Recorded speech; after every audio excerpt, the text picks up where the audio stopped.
I think the next time we have a growth phase, so the next time we have rising PMIs, rising economic indicators, things like that, I think there's a good chance that inflation would return with it.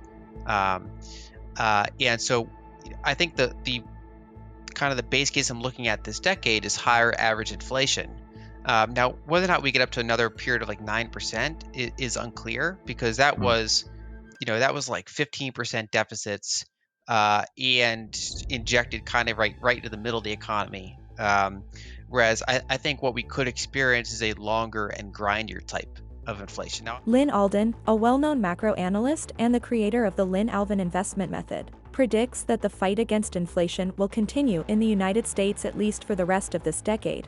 Alden predicts that until the central bank gets things right and starts using the proper tools to combat the proper type of inflation, it will only be possible for the Federal Reserve to temporarily reduce inflation using the tools it currently has available. In his July 2023 email, Alden discusses the subject of fiscal supremacy and how significant debts and deficits can mitigate the effects of rising interest rates as a tool for policy.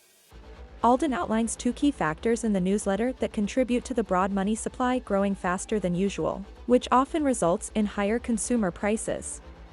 The primary reason for all of the notes is quick bank lending, which may be affected by a significant portion of the population demanding a lot of credit at once. Alden says that during the 1970s, as baby boomers started to enter their prime home buying years, there was a lot of rapid lending from banks, which led to this type of inflation. Large monetized fiscal deficits are the second factor contributing to an above-average broad money supply. Alden notes that this frequently occurs in conjunction with wars like the First World War in the 1910s, the Second World War in the 1940s, and the COVID-19 pandemic in the early 2020s. The financial expert says that these exceptionally huge budget deficits and the creation of new money are unrelated to the generation of bank credit and that they thus cannot be decreased by restricting bank lending, as the Fed is currently doing by hiking interest rates. Alden basically thinks the Fed is combating an inflation akin to that of the 1940s with instruments meant to combat a different kind of inflation, like the one they experienced in the 1970s.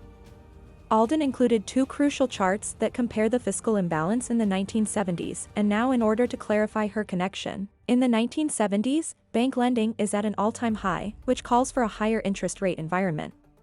In contrast, the current period has been characterized by rises in federal debt over the previous year, significantly higher than increases in bank loan creation over the previous year. What does this imply for the American economy? What happens to inflation if we continue to fight it with the wrong weapons? And what are the effective measures to combat the current inflationary environment? In a recent interview with Blockworks Macro, Alden appropriately covers these topics in addition to others. Please take a moment to like this video, subscribe to the channel, and enable the notifications bell so you never miss any of our next uploads as we bring you excerpts from the debate. So a lot of people, they have recency bias. When they think of inflation, almost everybody thinks about the 1970s. It's basically, it's like, okay, how do you get inflation down? You become Paul Volcker and you raise interest rates, and that's kind of the axiom that people operate with inflation. But when we look back in history over, more countries, more sample size in terms of length, we see that there's actually multiple different types of inflation. There's different causes of inflation. And, I think we can kind of put that into three categories. The one category that's present in all the different ones is that there's some degree of supply constraint. We don't have infinite resources. So if you had infinite resources, like let's say our entire economy consisted of software, you might not get corresponding price increases with increasing the money supply.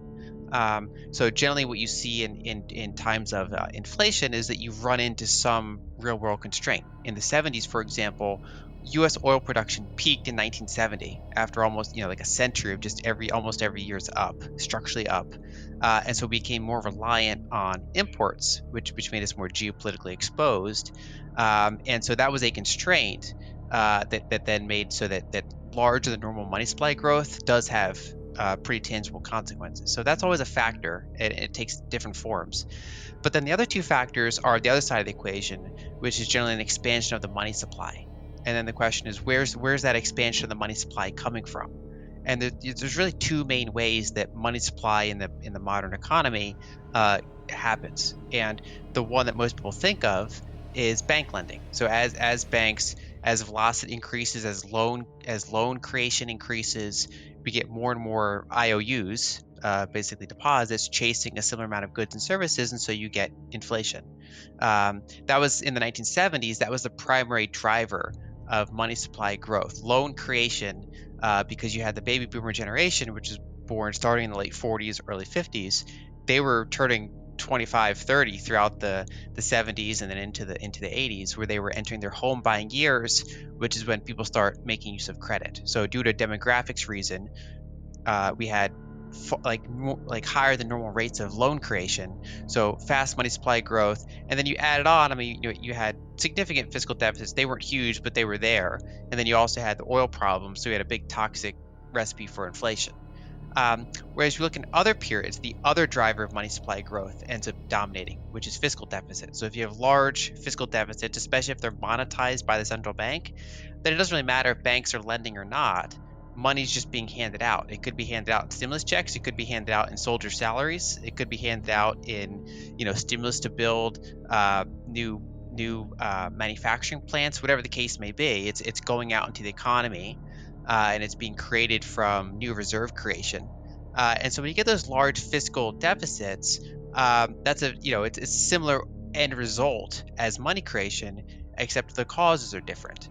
And that's what we saw in the 1940s, and that's what we saw here in the 2020s so far, which is that the inflation in those eras was not because banks were lending at a higher than normal rate. It was because the government was running larger than normal deficits to respond to what they perceive as a crisis. The challenge there is that the tool of raising rates is primarily effective at trying to slow bank lending. It makes it less attractive for people to borrow money, and therefore can potentially suppress that excessive rate of money growth. But if large government deficits are what's driving inflation primarily, then higher rates don't really tackle that, because governments are relatively rate insensitive. They don't usually say, oh, well, now because bond yields are 5%, we're going to get together and we're going to trim the military budget. It doesn't really happen. And so in practice, you have a rate insensitive source of money creation, and the best that higher rates can do is offset that. So you could suppress the private sector enough that you get inflation down temporarily, but you're not actually addressing the core problem. It's like, it's like one kid ate too much, so the other kid, you have to give them half the food so that your average food per child is the same, right? It doesn't really, you're not actually addressing the problem, which is the one kid ate the other kid's food. And so that's kind of the approach that they're doing, because the Fed doesn't really have other tools. It's mostly a fiscal problem, and central banks aren't really in the political position to say, well, it's not our problem. Maybe they should, but that's kind of where we find ourselves in, which is that this is mostly a fiscal-driven inflation, and the tools that address it are mostly fiscal, not monetary. And a lot of us in this space, like the digital asset space, and also in adjacent spaces like the gold space, part of why we're in this space is because we think the current system is unsustainable. If we thought it was sustainable, we might not be in these spaces. We might be in the existing space. And one of the challenges that makes this environment, say, different than the 70s, going back to the fiscal versus lending concept. So in the 70s, the federal government had 30% debt to GDP. And like I said, most of the money creation was happening from bank lending. So when they raised rates, it would increase the interest expense from the government, which is in some ways stimulative. Ironically, it's pouring money into the economy. But that was a much smaller impact than it would have dampening that loan creation, right? So it wasn't an effective inflating fighting tool. The problem in, say, the 40s or the 2020s is that if you have over 100% debt to GDP and your deficits are what's primarily causing inflation, then raising rates actually increases your deficit, and it increases the deficit at a higher rate than the impact is likely to have on loan reduction in the private sector, because you're expanding a bigger thing faster than you're reducing the smaller thing, which is loan creation. So you get this kind of period where it seems like it's working at first because you're putting pressure on the private sector, you're slowing things down, but then you're building this structural new source of money creation, which is all of these larger and larger deficits pouring into the economy.